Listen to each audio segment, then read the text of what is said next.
আমরা সবসময় অফিসের সামনে থাকি।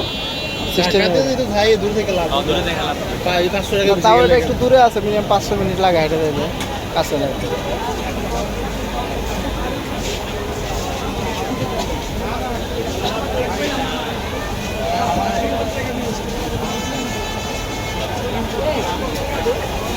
সবগুলো নিয়ে নেন,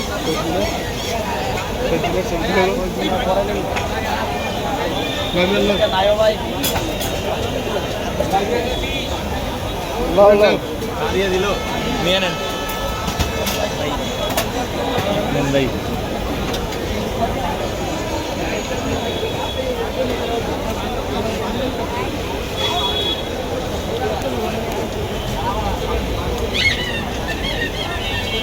গরম বেশি নাকি? আমি বাসিটি থেকে আসছি, ক্লাস ছিল আজকে, বাসিটি থেকে আসছি। বন্ধু এখানে চাকরি নিচে রিসেন্টলি, এর সাথে দেখা করলাম। সকালে 7টা বাজে গেছি। এই আমাদের শুক্রবার শেষ, এই শেষ। আরো